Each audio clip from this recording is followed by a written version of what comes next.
My wife's will reading was scheduled for 20 minutes. 10 of us in a lawyer's conference room, family, mostly, and one quiet guest in the back corner, Tom Brennan, my wife's boss of 26 years. We all thought it was kind of him to come.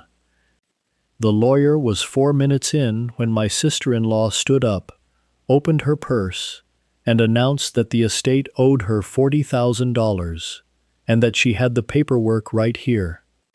And that's when the boss in the back corner rose to his feet, buttoned his jacket, set a small silver cassette recorder on the conference table, and said 8 words that stopped the room like a thrown switch. "Before you continue, play this tape. Marianne's orders. My name is George. I'm 72. I was married to Marianne for 41 years, and I'm going to tell you right now what I told my daughter that afternoon. I knew that woman's heartbeat by ear, her footsteps through a closed door, her mood by how she stirred coffee. And there were 2 full sides of a cassette tape proving I didn't know the half of her. Side 1 emptied that conference room of exactly 1 person. Side 2, Tom said, was for me alone, with the good scotch. Stay with me until side 2, friends. I've never shared it with anyone. Tonight I am.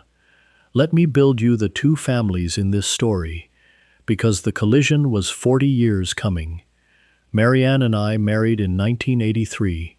I drove a delivery route for a bakery supplier. She was the front desk girl at a little engineering outfit called Brennan Design. Answered phones, typed quotes, made the coffee. We were nobody, gloriously. Our honeymoon was 3 nights at a lake motel, where the television got 2 channels, and we watched neither. Marianne's people, though, her people kept score. Her younger sister Carol married a man named Gary, and Gary was an investor, which, as far as I could ever tell, meant he wore golf shirts to funerals and lost other people's money with tremendous confidence. Carol and Gary had the 2-story house, the boat years, the Christmas letter. You know the Christmas letter, 3 pages of triumphs on red paper, and Carol had one job at every family gathering for 4 decades, and that job was making sure my wife knew her place. She had a phrase for it. God, did she have a phrase. Still just a secretary, Mar. At Thanksgiving, at their mother's birthday, at our daughter's graduation, our Beth first in the family to finish college. Carol clinked her glass and said, "Who'd have thought? The secretary's daughter," and laughed like it was warm. It was never warm. It was a little knife she'd been sharpening since childhood, and my wife, my brilliant, contained, unhurried wife, would just smile and refill somebody's coffee. It made me crazy, friends. 40 years it made me crazy. I'd fume the whole drive home, and Marianne would put her hand flat on my chest at a red light she had this way, and say the sentence I have since had engraved where I can see it every day. "George, let her keep score. She doesn't know what game we're playing." I thought that was philosophy. It did not occur to me, for 26 years, that it might be arithmetic. Here's what I knew, or thought I knew, about my wife's working life. She rose from front desk to office manager at Brennan Design, and she ran that place the way a keel runs a ship, invisibly, from underneath, non-negotiably. I knew that in 1999 the company nearly died. Tom Brennan's partner walked out with 2 clients, and the firm's knees buckled. And I knew Marianne came to me one night at the kitchen table with our savings passbook. $31,000, every dollar we had after 16 years, and said, "I want to lend it to Tom. He'll make it right. I've seen the books, George. I am the books." And I said yes, because in 41 years the woman was never once wrong about a number. I knew Tom paid it back, or I understood something came back. Over time, money in a long marriage is weather. You feel it more than you count it. And I knew she stayed on as office manager while Brennan Design became Brennan Engineering Group and grew from 11 people to 243 buildings, cranes with their name on them out by the interstate. I asked her once, maybe 2011, why she never chased a bigger title after everything she'd done there. And she looked at me over her glasses. She was doing the crossword, in pen, a family habit you regulars may recognize, and she said, "Titles attract snakes, sweetheart." I like my grass. I want to confess the things I never questioned, because side 2 of that tape re-explained my entire life, and you should feel it land the way I did. But first, one scene, because the tape made me remember it, and now I can't stop. Our 40th anniversary dinner, 2 years ago, whole family at the steakhouse. Gary, 3 wines deep, expansive, decided to educate the table. He actually took out a pen and drew on the paper tablecloth. "Compound interest," he announced, "is the 8th wonder of the world. Einstein said that. See, what people like you and George never grasped, people like you and George, friends, at our anniversary, is that money has to work. You put in early, you never touch it, 25, 30 years, and the curve goes vertical. But hey," and he patted my wife's hand, patted it, "not everybody's built for the long game, right, Mar?" And my wife, the largest shareholder of Brennan Engineering Group, 24 years into never touching a single distribution, looked at his little tablecloth graph with genuine interest and said, "That's fascinating, Gary. You should write some of this down." And then she stood up and refilled his coffee. I laughed about that for a week without knowing why it was funny. The tape knew. Now, the confessions. The roof in 2009. My bonus covered it. Beth's semester in Madrid. The company has an education thing. I filled out a form. The year my route got cut to half-time and somehow the mortgage finished paying itself off early. I refinanced us. Don't worry about it. Eat your eggs. 25 years of small miracles, friends. Every one of them wearing a sensible cardigan and telling me to eat my eggs. And every Tuesday, every single Tuesday for 2.5 decades, Marianne had lunch with the girls from the office. Rain, snow, holidays be damned. Tuesday was the girls' lunch. I could set the kitchen clock by it. Hold on to Tuesdays. Tuesdays come back. Marianne got 11 months from diagnosis to the end. And I won't spend long here because she wouldn't want me to. She ran her illness like she ran the office, calmly and with lists. But 2 things from those months you need. First, Tom Brennan visited every week. Every week, this 70-year-old CEO in a company windbreaker, sitting at my wife's bedside with folders, the 2 of them murmuring over paper while I made sandwiches nobody ate. I thought it was devotion. It was. But it was also, I now know, board meetings. And second, in her last month, Marianne spent 3 afternoons alone with Tom's old dictaphone from the 90s. She asked for it specifically, said the phone recordings sound like everyone's underwater. 3 afternoons, door closed, that little machine whirring. When I asked, she smiled and said she was leaving instructions for the office. 41 years.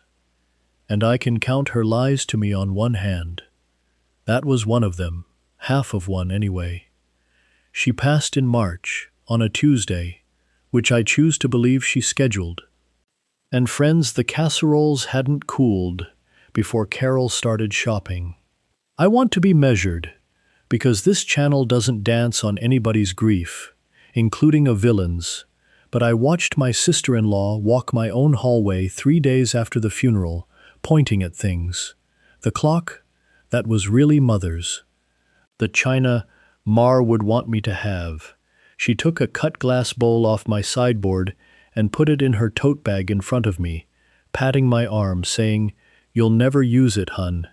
And Gary stood in my driveway at my wife's wake and asked me, quote, what the estate situation looks like, unquote, with a deviled egg in his hand. I said the estate situation looked like a lawyer's office on the 14th. Marianne had left instructions. Specific people were requested to attend the reading.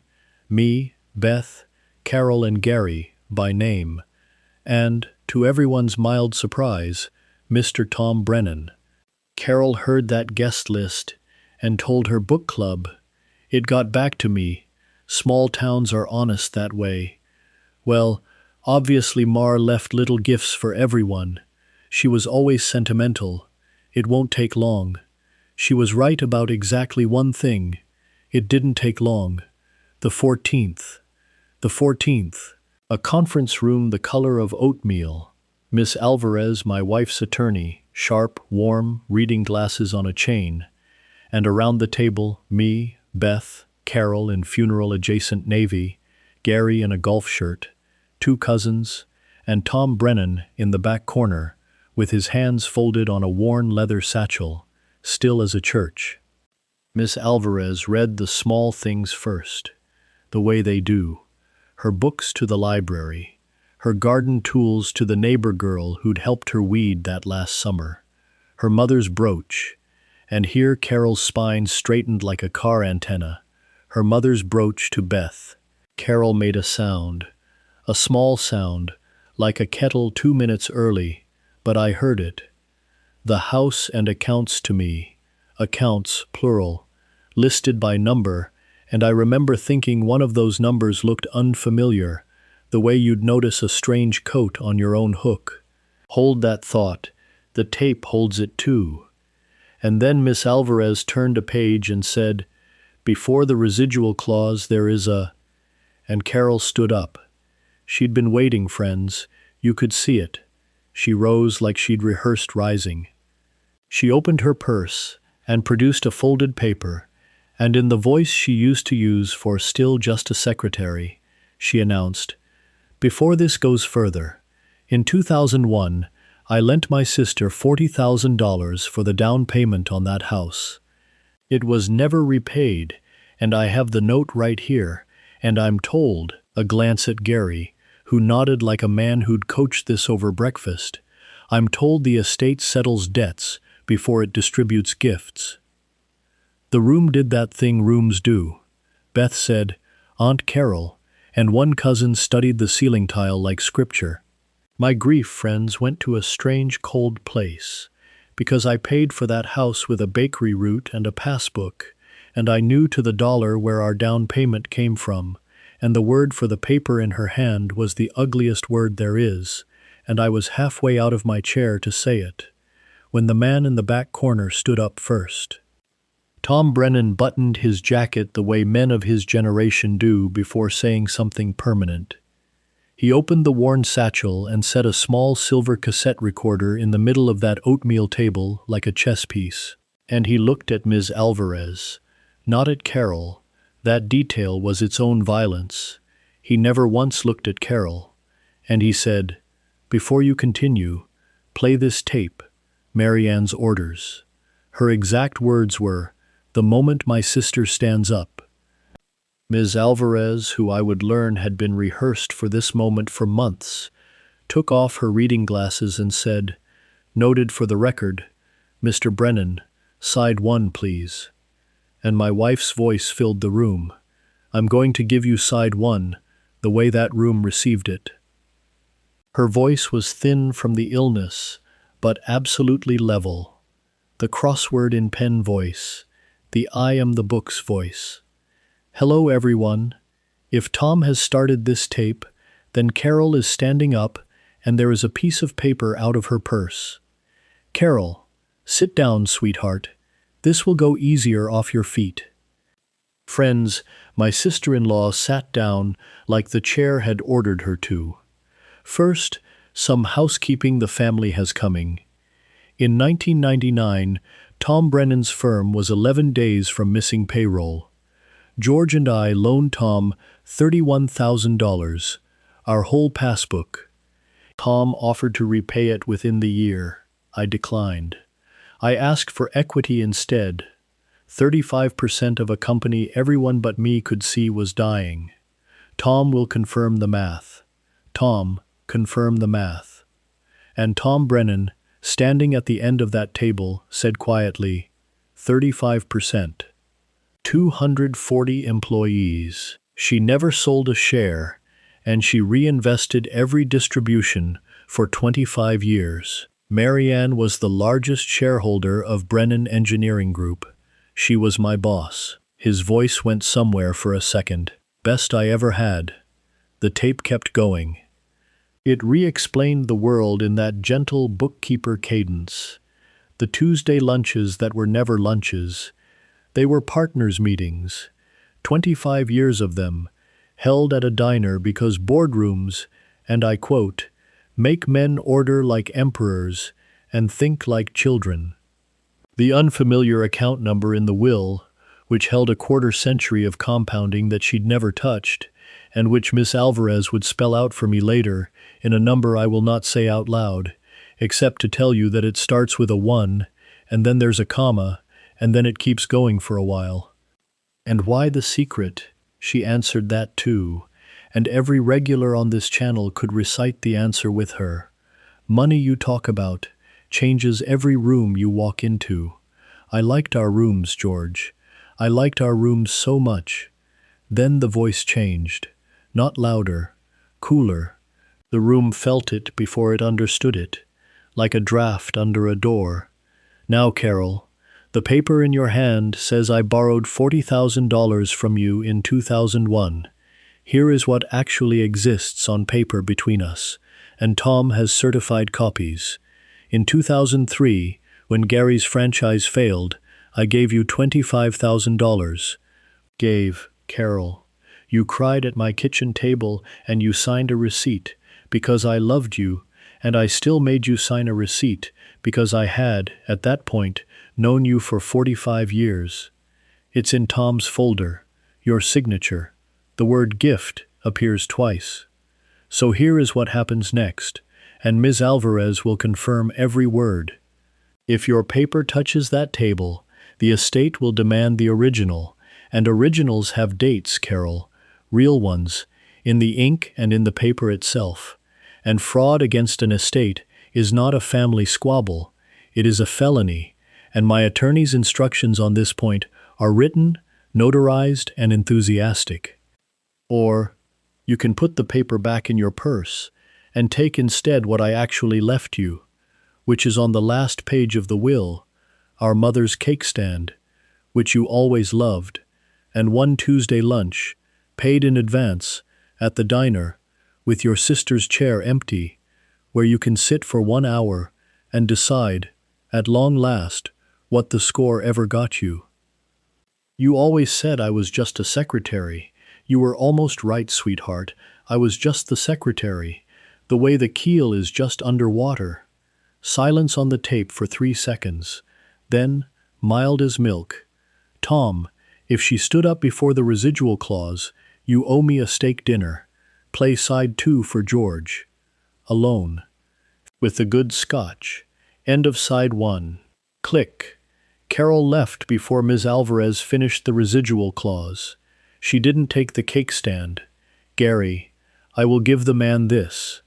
Gary paused at the door and looked back at me, and for 1 second, the golf shirt confidence was gone, and something honest and ruined was standing there, and then it left too. The residual clause, since you're wondering, after me and Beth, the balance of my wife's shares endowed a scholarship at the community college. For office staff and their kids, receptionists, bookkeepers, the front desk. She named it herself, and when Ms. Alvarez read the name out loud, my daughter put her head down on the table. It's called the Just a Secretary Fund. I drove home with a cassette in my coat pocket, and I did what she said, because I always did what she said when it mattered. Kitchen table. The good scotch. The bottle we'd been saving 11 years for an occasion neither of us would name. I poured one for me and one for her side of the table, because grief is not embarrassed, and I pressed play. I won't give you all of it. Some of it belongs to me, the way the last morning belongs to me.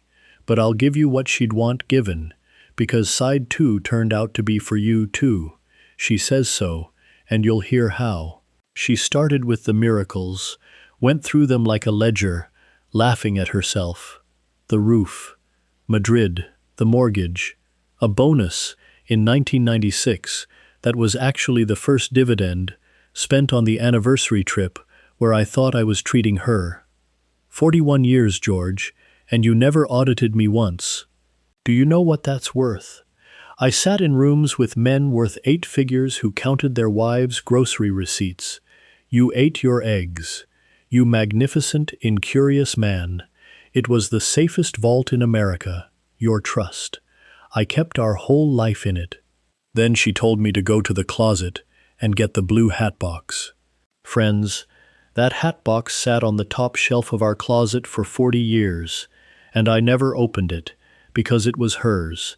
And some doors you don't open even from the inside of a marriage. You regulars know the channel's feelings about locked doors. My wife's locked door, it turns out, held every card I ever gave her. Everyone, birthdays and anniversaries and the ones for no reason, rubber-banded by decade. Our 1983 passbook closed out in 1999 with a pencil note in the margin in her hand, planted, a photograph of the Lake Motel, and at the bottom a travel folder, an Alaska cruise, paid in full, open-dated, 2 cabins, Beth and the grandkids in one, me in the other. And her voice on the tape, right on cue, because she'd staged even this. She knew exactly how long the closet would take me. We postponed Alaska 11 times, George. I counted. The trip is bought, and it doesn't expire. And I already called the girls from the office. Your good coat is packed. Take our girl, stand at the front rail, and when the Glacier calves, that's what they call it, I looked it up, when the ice finally lets go of what it's been holding, you'll know exactly what to do, because you did it for 41 years every time I put my hand on your chest at a red light. Click. End of side 2. We went in June. Beth held one arm and my grandson held the other, and the Glacier let go of what it had been holding, and so did I, at the front rail, in my good coat, loud enough that a stranger from Ohio patted my back. And it was the best moment of the worst year of my life, and I am not ashamed of 1 second of it. Here's what I've settled on, friends, and it's the whole lesson of the tape. We spend our lives thinking the people beside us are exactly the size we can see, and some of them, the quiet ones, the coffee refillers, the ones your family calls just, are carrying the entire keel underwater, holding the whole ship straight, letting the loud ones keep score in a game they never understood was being played. If there's a just in your family, just a secretary, just a housewife, just a mailman, go look again. Look at the Tuesdays. The keel never asks for credit. That's how you find it. Your verdict in the comments. And Beth and I genuinely disagree, so settle it. Carol's empty chair lunch at the diner, a mercy, or the most surgical revenge on this entire channel. My daughter says Marianne left her sister a kindness. I say my wife never once wasted a Tuesday. Tell me who's right. I read every single comment. And if you believe the quiet ones see everything, subscribe, because next Sunday, a granddaughter slips a note under the Thanksgiving table into her grandpa's hand. 6 words. Grandpa, check your bank before you sign. What he found in that account is a cold, cold story. Take care of each other and check the top shelf of the closet. Some hatboxes are vaults.